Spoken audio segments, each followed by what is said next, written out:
Chennai love story teaser వచ్చింది. ఎంతమంది చూశారు? కిరణ్ అబ్బవరం గారు ఎంత రియలిస్టిక్గా నటిస్తారనేది, ఆ ఒక పాత్ర అనేది యూత్కి ఏ విధంగా కనెక్ట్ అవుతుందనేది కొత్తగా చెప్పుకోవాల్సినటువంటి అవసరం అయితే లేదు. ఆయన చేసినటువంటి ప్రతి ఒక్క సినిమా కూడా ముఖ్యంగా యూత్ని టార్గెట్ చేసుకొని యూత్లో ప్రతి ఒక్కరు కూడా కనెక్ట్ అయ్యే విధంగా సినిమా స్టోరీ అనేది ఉంటుంది. సో ఇప్పుడు చెన్నై లవ్ స్టోరీ ఆ ఒక టీజర్ చూసిన తర్వాత ప్రతి ఒక్కరు కూడా చాలా కనెక్ట్ అవుతున్నారు. ఆల్రెడీ ఈ సినిమా నుంచి వచ్చినటువంటి సాంగ్స్ కూడా చాలా మంచి హిట్ సాంగ్ లాగా ముందుకెళ్తూ ఉన్నాయి. అందరూ కూడా ఓన్ చేసుకొని మీరు సాంగ్స్ వింటూ ఉన్నారు. అంటే సాంగ్స్ బ్లాక్ బస్టర్ హిట్ అయ్యాయని చెప్పేసి అనుకునే లోపే టీజర్ వచ్చింది.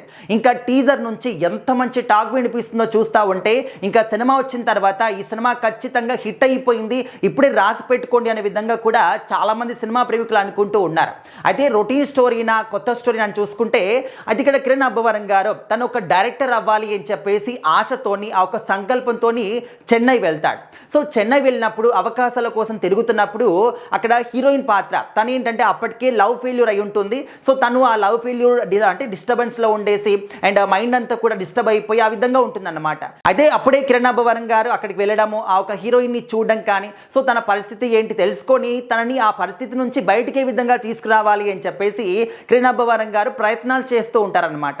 సో ఆ ప్రయత్నాల్లో భాగంగా తన యొక్క లవ్ ఫెయిల్యూర్ని మర్చిపోయి ఈయన ఇక్కడ డైరెక్షన్ కోసం వచ్చినటువంటి ఆకో మర్చిపోయి ఇద్దరు లవ్లో పడిపోతారు అనమాట.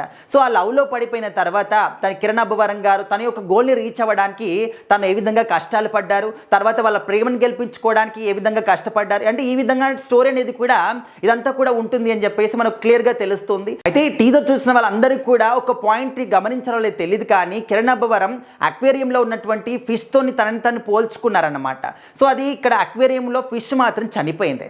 మరి ఆ ఫిష్తోని కిరణ్ అబ్బవరం ఎందుకు పోల్చుకున్నాడు అనేది కూడా ఎవరికి కూడా ఒక మిస్టరీ లాగా ఉండిపోయిందా, అండ్ అర్థమయ్యే వాళ్ళకి ఈ పాయింట్ అర్థం కూడా అయ్యింది అని చెప్పేసి కూడా కొంతమంది అనుకుంటూ ఉన్నారు. సో మరి మీరు గనక దాన్ని గమనించి ఉంటే అసలు ఆ ఫిష్కి కిరణ్ అబ్బవరంకి అసలు ఏంటి డిఫరెన్స్, ఎందుకు వాళ్ళిద్దరికి కనెక్షన్ పెట్టారు సినిమాలో అనే దాని గురించి మీకు తెలిసి ఉంటే ఖచ్చితంగా కామెంట్ చేయండి.